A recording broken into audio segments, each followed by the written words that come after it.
बिस्मिल्लाहिर्रहमानिर्रहीम। अस्सलाम वालेकुम गाइस।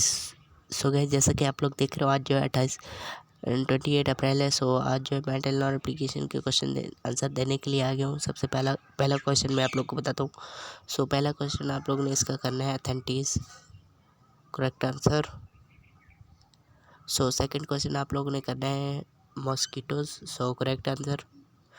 और जो यहाँ पे आप लोगों ने थर्ड क्वेश्चन का आंसर करना है कॉप हैंगिन, करेक्ट आंसर। सो अगला आप लोगों ने फोर्थ क्वेश्चन आप लोगों ने करना है एथेंटेज, so correct answer. So guys, last question देने से पहले आप लोगों से एक छोटी सी रिक्वेस्ट है, वीडियो को लाइक कर देना। नीचे लाइक का बटन शो हो रहा होगा, उस लाइक के बटन पे क्लिक करके बेल आइकन पे सब्सक्राइब लाजमी कर लेना। लाइक करने के बाद सब्सक्राइब लाजमी कर देना। वीडियो के नीचे आपको रेड कलर का सब्सक्राइब बटन दिख रहा होगा, उस रेड कलर के सब्सक्राइब के बटन पे क्लिक करके बेल आइकन पे क्लिक करके ऑल पे ज़रूर क्लिक करो, ताकि मैं जो भी न्यू वीडियो अपलोड करूँ उसकी नोटिफिकेशन आप लोग को मिल जाए और वो वीडियो आप सबसे पहले देख सकें।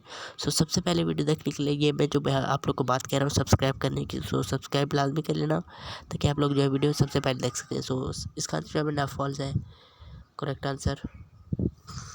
सो अगर आप लोग नहीं जानते तो ये 50 MB कैसे मिलती है, सो वीडियो के नीचे डिस्क्रिप्शन में आप लोग यहाँ पे जो वीडियो देख रहे हो, मतलब कि डिस्क्रिप्शन में जहाँ पे टाइटल लिखा होगा माई टेलनor एप्लीकेशन 28 अप्रैल क्वेश्चन आंसर, सो उसके ऊपर क्लिक कर लेना। आप लोग जो है पहुँच जाओगे वीडियो के ऊपर। सो अल्लाह हाफिज़।